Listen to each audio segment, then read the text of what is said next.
સર્વે વહાલા વૈષ્ણવોને અમારા જય શ્રી કૃષ્ણ. વૈષ્ણવો, આજે આપણે સત્સંગમાં સત્સંગ કરીશું ઉકા આતાની વાર્તા, કે જેમાં આપણે વાર્તા પ્રસંગ 15માં પહોંચ્યા છીએ. એનો આજે આપણે સત્સંગ કરીશું.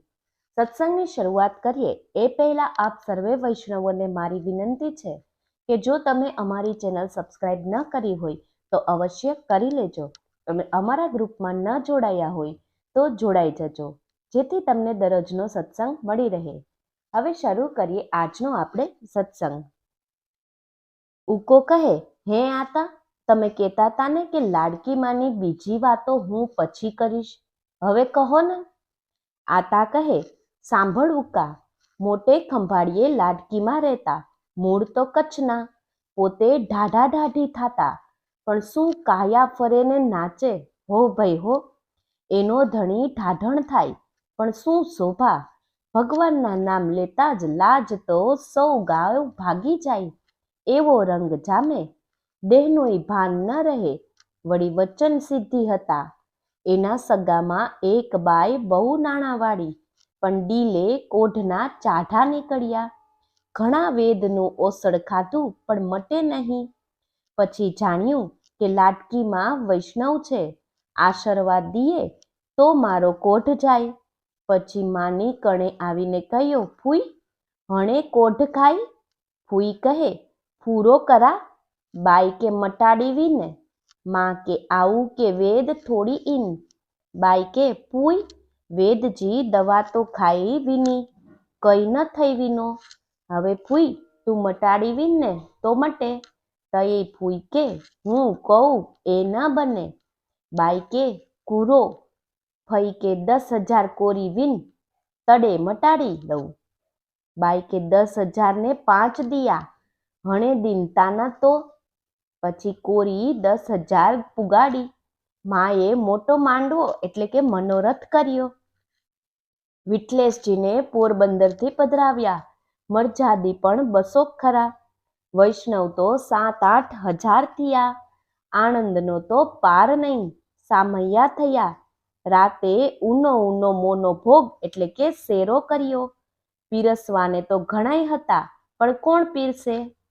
રામ પાતર નથી, શેણે પીરસવું? માં કે શ્રી મહાપ્રભુજીની બેઠક ઉપર સોને જા, નળિયા લઈ વિનો. પછી નળિયા ઉતારીને મંડિયા પીરસવા.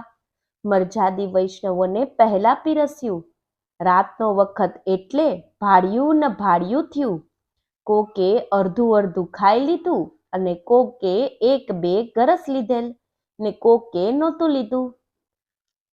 ત્યાં તો હોકારો થયો, એલા નખોદવાળીએ નળીએથી પીરસ્યું, બધુંય છવાઈ ગયું ને સૌ ઉઠી નીકળ્યા. તયે ખંભાળિયાથી પરમજી આતા, માવો આતો, વાલો આતો, કાનદા હતા, ખોડીદા હતા, બધાય હતા. ફૂલી ગોકળદા પણ થાવરીએથી હતા. સવારે મહારાજ કણે ગઈ અને ફરિયાદ. શરણ પરસ થતાતા.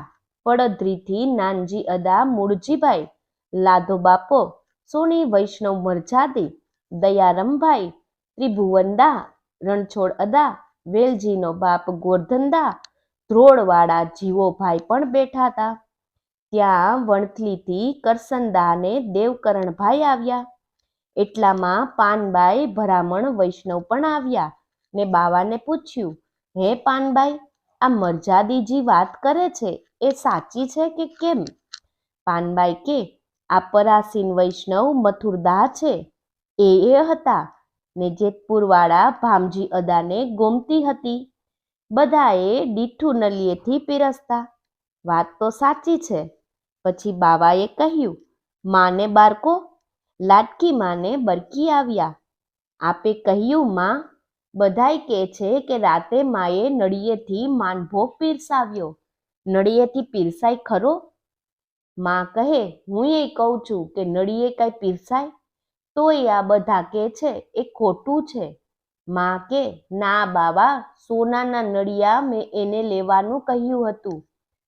આચાર્યજી મહાપ્રભુજીની બેઠક ઉપર સોનાના નળિયા લેજો, બીજાને અડોશમાં એમ કહેલું. પણ એણે બીજા લીધા હોય તો એ જાણે. હું કાંઈ માટીના લેવાનું કહું ખરું? હું કાંઈ નથી સમજતી. એણે માટીના ભાડિયા હોય ને લીધા હોય તો હું શું કરું? તઈએ આપે વિચાર કર્યો, માનો વાક નથી. એની દ્રષ્ટિ તો અલૌકિક છે. એ તો બધુંય સોનામય ને રત્નમય દેખે છે. એવી દ્રષ્ટિ બીજાની ક્યાંથી હોય? ઊંચા ભાવ હોય એને છોવાપણું નથી, પણ લૌકિક ભાવ હોય એ છોવાઈ જાય અને દોહરાય થાય, દોષ પણ લાગે. પછી મહારાજે ન્યાય ચૂકાવ્યો કે જેણે પ્રસાદ લીધો હોય એ એક કોરે ઊભા રહે અને ન લીધો હોય એ પણ એક કોરે ઊભા રહે. પછી નોખા નોખા ઊભા રહ્યા. આપે આજ્ઞા કરી કે જેણે રાતે લીધું છે એ નથી છોવાણા, એણે અટાણે લેવું, ને જે લીધા વોણા ઊભા થઈ ગયા હોય એ આજ વરત કરે ને કાલ પ્રસાદ લે. ઉકા કહે, ભાવની વાત છે. એક બાળક શ્રીનાથજીમાં બિરાજતા એકવાર મંદિરમાંથી સખડીનો થાળ ભીતરીયો ઉતારે પુગાડવા જોતો તો વચમાં સમડીએ ઝપટ મારીને 2 રોટી ઉપાડી ગઈ. ભીતરીયો આવ્યો ને વિનંતી કરી, કૃપાનાથ, આમ થયું છે. આપે જલધરિયાને આજ્ઞા કરી પોતાના કરકે મહાપ્રસાદ પધરાઈ લે. ભીતરિયાએ કહ્યું, તું છોવાઈ ગયો, નાહીને આવ. શ્રુજી કો પ્રસાદ નહીં છૂયો જાય. એટલે એવી બધી વાતો ભાવની ઉપર છે.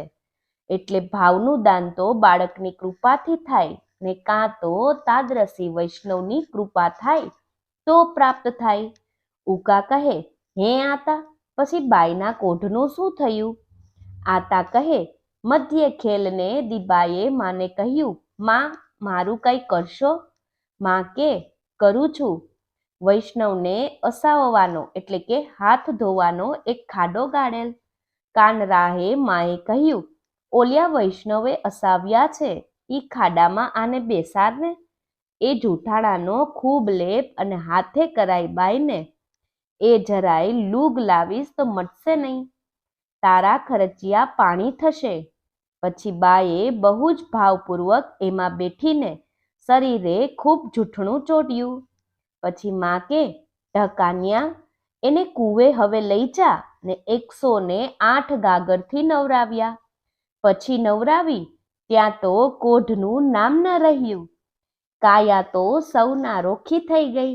આ મહાપ્રભુજીના માર્ગનો પ્રતાપ બળ છે ને ભગવાનના ભગતનું અલૌકિક સામર્થ પણ વસવાસ એટલે કે વિશ્વાસ જોઈએ.